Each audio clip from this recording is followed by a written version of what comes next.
नमस्कार दोस्तों, स्वागत है आप सभी का हमारे YouTube चैनल सत्येंद्र गुरुजी में। दोस्तों, इस वीडियो में आपको बताऊंगा रीजनिंग के 10 इंपॉर्टेंट प्रश्न के बारे में। यदि आप एसएससी, रेलवे या किसी भी स्टेट एग्जाम की तैयारी कर रहे हो तो ये वीडियो आपके लिए काफ़ी इम्पोर्टेंट होने वाला है, इसीलिए आप लोग वीडियो के अंत तक जरूर बने रहिएगा। चलिए शुरू करते हैं पहले नंबर प्रश्न से। तो देखेंगे पहला नंबर प्रश्न है, दी गई प्रश्न में लुप्त संख्या ज्ञात कीजिए। ठीक है, यह जो प्रश्न है यहाँ पर जो लुप्त संख्या इसी के बारे में बताना है। तो ये बताइए मेरे दोस्त, इस क्वेश्चन में क्या किया गया है ताकि यहाँ पर आंसर आ जाए सटीक। क्या किया जाए तो ध्यान से देखेंगे, यहाँ पर कुछ नहीं, सीक्वेंस केवल पीछे वाले दो नंबर को गुना करके अगला नंबर बनाया गया है। कैसे, ध्यान से देखेंगे। देखो, इन दोनों को गुना करेंगे, इन दोनों को गुना करेंगे हम तो कितना बनेगा, 1 गुना 2 करेंगे तो ई वाला प्राप्त हो जाएगा। बिल्कुल सही जवाब। अच्छा, यहाँ पर देखेंगे इन दोनों को गुना करेंगे तो 2 दूनी 4 बिल्कुल प्राप्त हो जाएगा। उसी प्रकार 4 इन दोनों को गुना करेंगे तो बिल्कुल यहाँ पर 8 मिल जाएगा। तो ये बताइए, ये क्वेश्चन मार्क के स्थान पर निकालने के लिए इन दोनों को गुना करना होगा। तो इन दोनों को गुना करेंगे तो 8 चौका कितना हो जाएगा, 32। ठीक है, तो 32 इस क्वेश्चन का राइट आंसर ऑप्शन ए हो जाएगा सही। ये बताइए आप इसको समझे कि नहीं समझे। नहीं समझे तो एक और तरीका और फ्रेश लिख कर हम समझाते हैं। देखो, यानी कहने का मतलब हमने आपको क्या बताया कि यहाँ पर पीछे वाले दो नंबर को गुना करने पर अगला नंबर मिल पा रहा है। ठीक है, तो यहाँ पर देखते हैं, जैसे 1 गुना 2 कितना हो जाएगा भाई, 2 हो जाएगा। 1 गुना 2 कितना हो जाएगा, 2। यानी इन दोनों को गुना करेंगे तो अगला नंबर मिल गया। अच्छा, अब इन दोनों को गुना करेंगे तो इनके अगले नंबर मिलेगा 2। देखो, 2 गुना 2 कितना हो जाएगा भाई, 2 गुना 2 4 हो जाएगा। समझ पा रहे हैं, बिल्कुल। अब देखो, अब इन दोनों को गुना करेंगे तो यहाँ पर 8 मिल जाएगा। समझ पा रहे हो, यानी 2 गुना 4, 2 गुना 4 कितना मिल गया, 8 मिल गया। और ऑलरेडी यहाँ पर 8 दिया गया है। उसी प्रकार प्यारे साथियों, इन दोनों को गुना करेंगे तो अगला नंबर मिल जाएगा, यानी किन से, 4 गुना 8। ठीक है, 4 गुना 8, 8 चौका कितना हो जाएगा भाई, 32। यानी पीछे वाले दो नंबर को आपस में मल्टीप्लाई करने पर अगला नंबर मिल पा रहा है। ठीक है, तो अगला नंबर यहाँ पर कितना आ जाना चाहिए, 32, और 32 ऑप्शन नंबर ए में दिया है। ठीक है दोस्त, तो मैं उम्मीद करता हूँ कि आपको एक क्वेश्चन बढ़िया तरीका से समझ में आ गया होगा। अब हम लोग बढ़ेंगे अगला क्वेश्चन की तरफ। चलिए, नेक्स्ट क्वेश्चन है, दी गई आकृति में आयतों की संख्या बताइए। दी गई आकृति में आयतों की संख्या बताइए। सबसे पहले दोस्त ध्यान से देखेंगे कि इस आकृति में टोटल कितना आयत है। दोस्त 2019 में एसएससी ने इस क्वेश्चन को पूछा था। सबसे पहले देखेंगे, इस प्रकार से अंदर एक आयत बना हुआ है, बिल्कुल। इसके अंदर एक लाइन खींची गई है। तो ये बताइए, जो लाइन खींची गई है इसमें कितना आयत है, यानी इस आकृति में कितना आयत है भाई, ध्यान से बताइए। आप सोच कर बताइए। देखो, हम बताते हैं दोस्त, इस आकृति में जो आयत की संख्या है ना वो 3 है। कैसे, देखो, ये पहला आयत हो गया, ये दूसरा आयत हो गया, एक पूरा वाला ये तीसरा आयत हो गया। ठीक है भाई, तो 3 आयत तो आ गया यहाँ से, बहुत बढ़िया। अब हम देखेंगे, ये हो गया एक चौथा आयत, ये हो गया एक पांचवा आयत।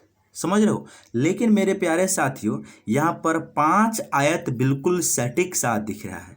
ठीक है, अच्छा, हर आयत में देखो, जो आयत होता है उसके प्रत्येक जो कोना होता है वो 90 डिग्री का होता है।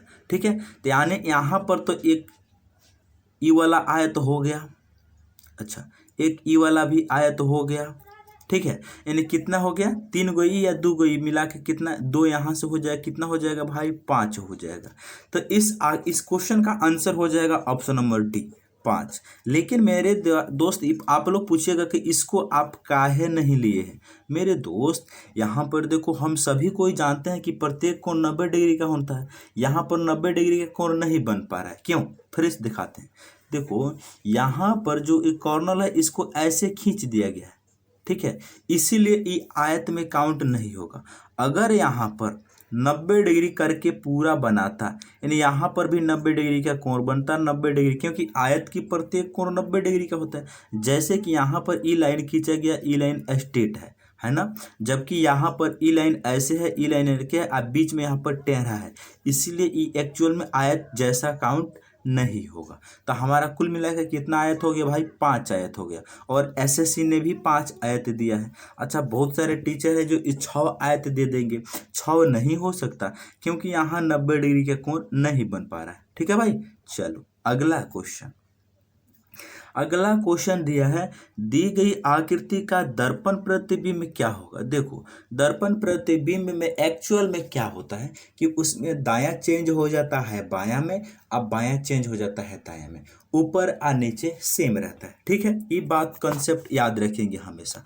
अच्छा, एक बात और बताते हैं, एक कंसेप्ट और है कि जो चीज़ दर्पण से जितना नज़दीक होता है उसका प्रतिबिंब उतना ही नज़दीक बनता है, और जो चीज़ दर्पण से जितना दूर होता है उसका प्रतिबिंब दर्पण से उतना ही दूर बनता है। तो यहाँ पर जो एक पतंग जैसा है, तो इनका आकृति कुछ इस प्रकार से बनेगा। देखो, सबसे पहले ये बड़ा लाइन रहेगा, ये छोटा लाइन रहेगा, इनको तो ऐसे मिलाया ही जाएगा, ऐसे तो ये मिलबे करेगा, इसके आगे देखेंगे ऐसा मिल जाएगा। अब इनके आगे होगा क्या कि यहाँ पर देखो, ई लाइन में यहाँ पर 2 लाइन खींचा गया है ना, ई कॉर्नर में, तो दर्पण से नज़दीक में लाइन खींचा गया, नज़दीक वाला पर्सन में खींचा गया, तो यहाँ पर 2 लाइन होना चाहिए। तो ये बताइए कौन सा ऑप्शन में यहाँ पर लाइन नहीं है भाई, ऑप्शन नंबर ए में लाइन नहीं है, तो ऑप्शन नंबर ए गलत हो गया। अच्छा, दूसरा जो यह पॉइंट है दर्पण से नज़दीक में है, तो ई पॉइंट भी दर्पण से नज़दीक यहाँ पर बनेगा। तो ये बताइए, ऑप्शन नंबर सी गलत, क्योंकि पॉइंट बना दिया है यहाँ पर, तो यहाँ पर नहीं हो सकता। हमारे पास बचा 2 ऑप्शन, ऑप्शन नंबर बी और ऑप्शन नंबर डी। इन दोनों में कौन होगा भाई, यहाँ पर जो 2 लाइन है ये दर्पण से थोड़ा सा दूर है, तो यह भी दर्पण से दूर बनेगा, यानी यहाँ पर ये लाइन बन जाएगा 1 2। अब बताओ, यहाँ पर ऑप्शन नंबर डी गलत हो गया, क्योंकि ये लाइन यहाँ पर खींच दिया गया है, इसीलिए ऑप्शन नंबर बी बचा, यही आंसर करेक्ट होगा। तो इसका राइट आंसर क्या हो जाएगा, ऑप्शन नंबर बी। समझ पा रहे हो भाई, बिल्कुल बहुत आसान क्वेश्चन था, बिल्कुल भी थोड़ा भी कंफ्यूज होने वाला क्वेश्चन नहीं था। चलिए नेक्स्ट क्वेश्चन। अगला क्वेश्चन क्या कहता है, ध्यान से देखेंगे। अगला क्वेश्चन कह रहा है, नीचे दी गई श्रृंखला को पूरा कीजिए। नीचे जो सीरीज दिया गया है, यहाँ पर जो क्वेश्चन मार्क के स्थान पर जो भी नंबर आ सकता है बता देना है, बात खत्म। सबसे पहले देखेंगे कि यहाँ पर 3 से 6 कैसे बना है। देखो, अगर हम इनको 2 से गुना करें, 2 से गुना करें, 2 से हम गुना करें, अब माइनस इसमें से 0 कर दें तो 6 बना देगा, बिल्कुल सही जवाब। फिर से देखो, हमने आपको क्या बताया कि इनको अगर हम 2 से गुना करें, ठीक है, 3 गुना 2 कितना हो जाएगा, 6 बना देगा, 3 दूना 6, गुना हो गया 2। अच्छा, ये बताइए इसमें से माइनस कितना करें, मार्कर चल ही नहीं पा रहा है। देखो, यहाँ पर हमने आपको क्या बताया है कि गुना कर दो कितना से, 2 से, आप माइनस कर दो 0, यानी इनको गुना कर दो 2 से, बहुत बढ़िया बात है, यानी 2 से गुना आप माइनस 0 कर दो, 2 से गुना करके माइनस 0 कर दो। अच्छा, ये बताइए 6 से 11 कैसे बना है भाई, इनको क्या करो तुम, 2 से गुना करके -1 कर दो, क्योंकि गुना 2 यहाँ किया गया है, अब -0 किया गया है, तो उसी प्रकार यहाँ गुना 2 करेंगे, अब -1 करेंगे, तो 6 दूना 12 -1 कितना, 11 बना देगा। अच्छा, अगली बार क्या किया गया है, इनको गुना करो 2 से, अब माइनस का 2 करो, क्योंकि यहाँ पर गुना तो सब में हो रहा है, यहाँ माइनस का 0, यहाँ माइनस का 1, तो यहाँ माइनस का 2 होना चाहिए, तो यानी 11 गुना 2 22, 22 में से 2 जाएगा 20 बचेगा। तो ये बताइए अगली बार कितना किया जाना चाहिए भाई, अगली बार भी गुना 2 तो होना चाहिए, लेकिन -3 होना चाहिए। क्यों, क्योंकि यहाँ पर 1 2 3 4, सॉरी 1 2 3। यहाँ 0 से स्टार्ट हुआ, पहले -0, फिर -1, फिर -2, तो अगली बार -3 होगा। बिल्कुल सही जवाब। तो यानी 20 × 2 40, 40 में से 3 जाएगा, कितना बनेगा भाई? 37 बनेगा। तो ये क्वेश्चन मार्क के स्थान पर 37 हो जाएगा। 37 कौन सा ऑप्शन में दिया है? ऑप्शन नंबर सी में दिया है। इस क्वेश्चन का आंसर ऑप्शन सी हो जाएगा सही। ठीक है भाई, मैं उम्मीद करता हूं कि आपको ये क्वेश्चन जरूर समझ में आया होगा। नेक्स्ट क्वेश्चन, अगला क्वेश्चन काफी इंपॉर्टेंट कह रहा है, इनमें से कौन सा आरेख गाय, पशु तथा बकरी के बीच सही संबंध को स्थापित करता है? इनमें से कौन सा आरेख गाय, पशु तथा बकरी के बीच सही संबंध को स्थापित करता है? दोस्त सबसे पहले ध्यान से देखेंगे, यानी क्या है? गाय है, पशु है, बकरी है, इनके बीच में रिलेशन तुम ढूंढो। देखो, जितना भी गाय होता है सभी गाय क्या है? पशु है। अच्छा, जितना भी बकरी होता है सभी बकरी पशु होता है। लेकिन मेरे दोस्त, गाय और बकरी के बीच में कोई रिलेशन नहीं है। तो इसका आरेख जानते हैं किस प्रकार से बनेगा? यानी सी से हम लिखते हैं, सी फॉर गाय, इसका आरेख अलग बनेगा। अच्छा, बकरी, जी गोट मतलब बकरी, तो इसका आरेख अलग बनेगा। इन दोनों में कोई रिलेशन नहीं हो, गाय अलग बकरी अलग। लेकिन इन दोनों को एक बड़ा आरेख से घेर दिया जाएगा, जो बड़ा आरेख होगा यही बताएगा पशु को, यानी एनिमल्स को। समझ रहे हो मेरे दोस्त? हमने आपको क्या बताया? गाय और बकरी का अलग अलग आरेख बनेगा, लेकिन दोनों पशु के भीतर आएंगे, क्योंकि गाय और बकरी दोनों अलग अलग प्रकार के पशु हैं, इसीलिए पशु के भीतर दोनों अलग अलग आएंगे। ऐसा कौन सा आकृति ऑप्शन में दिया है? ऑप्शन नंबर ए में दिया है। तो इस क्वेश्चन का राइट आंसर ऑप्शन ए होगा भाई। ठीक है, जिस भाई को समझना है हमारे चैनल पर जाइए, वहां पर आप क्या कीजिए कि थोड़ा सा कमेंट कर दीजिएगा, अगर आपको थोड़ा भी दिक्कत होती होगी तो। ठीक है भाई, चलिए नेक्स्ट क्वेश्चन की ओर अब हम लोग बढ़ते हैं। अगला क्वेश्चन है, नीचे दिए गए विकल्पों में से संबंधित संख्या को चुनिए। नीचे दिए गए विकल्पों में से संबंधित संख्या को चुनिए। सबसे पहले देखेंगे कि यहाँ पर 85 से 42 कैसे बना है, उसी प्रकार 139 से क्वेश्चन मार्क बनेगा। तो यहाँ पर क्या लॉजिक है भाई? देखो, 85 से 42 बना है तो क्या किया गया है? देखो, 85 में सबसे पहले -1 करो, ठीक है, जो भी वैल्यू आएगा उसको तुम भागा कर दो 2 से, बात खत्म। करके देखते हैं, 85 में से 1 घटेगा, कितना बनेगा भाई? 84 बचेगा। इसको जब हम 2 से भागा करेंगे तो कितना बनेगा भाई? बिल्कुल 42 बनेगा। बात तो समझ में आ गया। इनमें से -1 करो, फिर गुना 2 करो, 42 बना देगा। ठीक है भाई, उसी प्रकार 139 में हम कर देंगे, उसी प्रकार 139 जो दिया है उसमें करेंगे। 139 से क्या करना है? -1 करना है, और तब जाकर डिवाइड 2 से कर देना है। यानी यहाँ पर जब -1 करके 2 से भाग किया गया है, तो यहाँ भी -1 करके 2 से भाग करेंगे। तो 139 में से 1 घटेगा तो कितना बचेगा भाई? 138 बचेगा। ठीक है, इनको 2 से डिवाइड करेंगे तो कितना बनेगा? 2 छक 12, 1 चला गया, 2 9 18, यानी 69 बनेगा भाई। इनको -1 करके 2 से भागा करेंगे तो ऑप्शन नंबर बी सही होगा इसका। ठीक है, इस क्वेश्चन का आंसर ऑप्शन बी सही होगा। अगला क्वेश्चन क्या कहता है? ध्यान से देखेंगे। कह रहे नीचे दिए गए विकल्पों में से संबंधित शब्द को चुनिए। यानी संबंधित शब्द को चुना। देखिए, जैसे यहाँ पर सीएम का जो संबंध है वो डायरेक्ट लेटर पी से है, उसी प्रकार पीएम का संबंध किन से हो जाएगा? क्वेश्चन मार्क से। और आपके सामने एसएससी सीएचएसएल टीयर 1 11 जनवरी 2017 के सेकंड शिफ्ट में इस क्वेश्चन को पूछा गया था। यानी यहाँ पर क्या लॉजिक है भाई? मैं आपको एक बात बताता हूँ। देखो, अंग्रेजी वर्णमाला में सी का स्थान कितना होता है भाई? 3 होता है। अच्छा, एम का स्थान कितना होता है? एम का स्थान होता है 13। बिल्कुल सही जवाब। अच्छा, ये बताइए, 3 और 13 को जब हम जोड़ देंगे तो कितना बना देगा भाई? 16 बना देगा, 16। और एक्चुअल में पी का स्थान होता है 16। समझ पा रहे हैं? यानी इन दोनों लेटर का जो भी प्लेस वैल्यू है इनको ऐड करने पर ई वाला लेटर का प्लेस वैल्यू के इक्वल में आ रहा है। यानी सीएम का जो भी लेटर का प्लेस वैल्यू है इनको जोड़ने पर 16 बन रहा है। और पी का एक्चुअल मीनिंग होता है कि पी 16वें स्थान पर होता है। उसी प्रकार पीएम, पी कितना पे होता है भाई? 16 पे होता है। प्लस करेंगे, एम कितना पे होता है? 13 पे होता है। समझ रहे हो? इन दोनों को जोड़ेंगे तो कितना बनेगा भाई? 29 बनेगा। अच्छा, एक्चुअल में अल्फ़ाबेट में तो 29 तो लेटर होता नहीं, क्योंकि 26 लेटर होता है। तो हम क्या करेंगे, जो 29 है ना इसमें से 26 घटा लेंगे। जो 29 है इसमें से 26 हम घटा लेंगे तो कितना बचेगा भाई?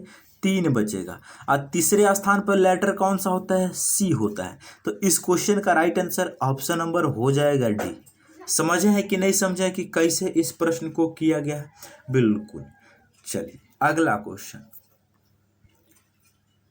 नेक्स्ट क्वेश्चन है, दिए गए विकल्पों में से संबंधित शब्द को चुनिए। दिए गए विकल्पों में से संबंधित शब्द को चुनिए। देखो मेरे दोस्त, सबसे पहले हम लोग यहाँ पर देखेंगे जिस प्रकार आगरा का संबंध यमुना के साथ में है उसी प्रकार बनारसी का संबंध क्वेश्चन मार्क के साथ में है। और एसएससी सीएचएस में इसको भी पूछा गया है। सबसे पहले देखेंगे कि यहाँ पर क्या लॉजिक है। मेरे दोस्त, हम सभी को जानते हैं जो आगरा है ना वो यमुना नदी के किनारे बसा हुआ है। उसी प्रकार बनारसी की कौन से नदी के किनारे बसा हुआ है? तो बनारसी गंगा नदी के किनारे बसा हुआ है। तो इस क्वेश्चन का राइट आंसर ऑप्शन सी होगा। ठीक है भाई, ऑप्शन सी इस क्वेश्चन का राइट आंसर हो जाएगा, क्योंकि बनारसी जो है वो गंगा नदी के किनारे बसा हुआ है। ठीक है भाई। चलिए अगला क्वेश्चन, अगला क्वेश्चन ब्लड रिलेशंस है और काफी इंपॉर्टेंट होने वाला है। मेरे दोस्त, इस क्वेश्चन को मैं विदाउट पेन बताऊंगा, आपको मैं समझा भी सकूंगा। अच्छा, जिस भाई को ब्लड रिलेशन चैप्टर में दिक्कत होती होगी ना, हमारे प्लेलिस्ट बना हुआ है चैनल पे, वहां पर जाकर देख सकते हैं। चलिए यहाँ पर क्वेश्चन क्या कह रहा है उसको ध्यान से पढ़ेंगे, क्योंकि पॉइंटिंग फॉर्म का क्वेश्चन है। थोड़ा सा आसान तो होता है लेकिन थोड़ा सा इलेप्टा हुआ क्वेश्चन है। देखो कह रहा है, एक लड़के का परिचय कराते हुए एक लड़की कहती है, मतलब कि एक लड़के के बारे में एक औरत एक लड़की बताती है। एक लड़के का परिचय कराते हुए एक लड़की कहती है, मतलब एगो लड़का है, उनके बारे में एगो लड़की बात बता रही है। क्या बता रही है? ध्यान से सुनेंगे। यहाँ से आपका क्वेश्चन एक्चुअल में स्टार्ट हो रहा है। कह रहा है वह जो शब्द है उस लड़का के लिए लड़की कर रही है। बहुत बढ़िया। कह रही है, मेरी माँ यानी लड़की के माँ, मेरी माँ उसकी खुद की माँ, माँ के भाई मामा, मामा की इकलौती बहन, मामा की इकलौती बहन का मतलब फिर से उसकी माँ हो गई, माँ का बेटा है। बहुत बढ़िया। तो ये बताइए, माँ का बेटा है कौन? वह लड़का। तो क्वेश्चन बोला है वह लड़का उस लड़की से कैसे संबंधित है, बताइए। ये बताइए, उसके माँ के बेटा को क्या बोला जाएगा? यानी लड़की के माँ के बेटा लड़की का कौन लगेगा? तो भाई लगेगा। तो इस क्वेश्चन का राइट आंसर ऑप्शन बी होगा भाई। ठीक है, यानी क्वेश्चन बहुत आसान है, थोड़ा सा समझने का बात है। देखो क्वेश्चन ने क्या बोला, फिर से समझो। क्वेश्चन ने बोला, एक लड़के का परिचय कराते हुए एक लड़की कहती है, ठीक है, क्या कहती है? वह जो शब्द है वो किन के लिए हुआ है? वह लड़का के लिए हुआ है। ठीक है, क्या कर रही है? मेरी माँ, लड़की, मेरी जो वर्ड है लड़की अपने लिए की हुई है। क्या कर रही है? मेरी माँ यानी लड़की की खुद माँ। ठीक है, मेरी माँ के भाई मामा जी हो गए, मामा की इकलौती बहन का मतलब फिर से उसकी माँ हो गई, का बेटा यानी उसकी माँ का बेटा है वह लड़का। तो वह लड़का वह जो लड़का है वह लड़की का कौन है? तो बिल्कुल भाई है, क्योंकि माँ के बेटा को भाई ही ना बोला जाता है। अच्छा, इकलौती वर्ड का मतलब जानते हैं क्या होता है भाई? इकलौती जो वर्ड है इसका मतलब है कि एक गो बहन है। ठीक है, उनके भाई के एक गो बहन है, इसी का मतलब है कि इकलौती बहन होने का मतलब फिर से वही उसकी माँ बन जाएगी। ठीक है भाई, तो इसका राइट आंसर क्या आया था? तो बी आया था। ठीक है, चलिए नेक्स्ट क्वेश्चन, अगला क्वेश्चन ध्यान से देखते हैं। अगला क्वेश्चन काफी इंपॉर्टेंट और यह भी एमटीएस का क्वेश्चन कह रहे हैं, एक विशिष्ट कोड भाषा में, ठीक है, एक विशिष्ट कोड भाषा में टैब को 20 तथा रैट को 36 लिखा जाता है। तो इस कोड भाषा में डॉग को किस प्रकार लिखा जाएगा? सबसे पहले देखेंगे ध्यान से मेरे दोस्त, देखो यहाँ पर टैब का 20 कैसे लिखा है, TAB, टैब को 20 कैसे लिखा है इसको तुम जांचो। सबसे पहले यहाँ पर देखो, यहीं पे लिखते हैं जैसे TAB, इनको उसने 20 कैसे लिख दिया, ध्यान से देखेंगे। यानी मेरे दोस्त हम सभी को जानते हैं टी का स्थान कितना होता है, 20 होता है, ए का स्थान 1 होता है, बी का स्थान 2 होता है। यानी टी का स्थान 20, ए का स्थान 1, बी का स्थान 2, इन सभी को जोड़ेंगे तो मेरे दोस्त कितना बनेगा, 23 बनेगा। लेकिन हमें तो 20 चाहिए, तो इसमें से अपने मन से -3 कर देंगे तो बिल्कुल 20 बन जाएगा। समझे हैं कि नहीं? बिल्कुल। सिमिलरली उसी प्रकार इसमें भी लॉजिक लगेगा। क्या? तो यहाँ पर RAT है, ठीक है, तो यानी R का सबसे पहले कोड लिखेंगे कितना हो जाएगा, 18 हो जाएगा, प्लस ए का स्थान लिखेंगे तो ए का स्थान 1 हो जाएगा, प्लस टी का स्थान कितना होता है, 20, तो 20 लिखेंगे। अब हम इन सभी को जोड़ेंगे तो 18 और 20 38 हो जाएगा। 38 में 1 जुटेगा, कितना बना देगा भाई, 39। लेकिन यहाँ पर तो 36 दिया है, इसका मतलब -3 कर देंगे तो बिल्कुल 36 बना देगा। उसी प्रकार दोस्त यहाँ पर डॉग का कोड हो जाएगा। तो डॉग का मतलब क्या है, DOG, इनका कोड क्या होगा हम आसानी तरीका से निकाल सकते हैं। कैसे?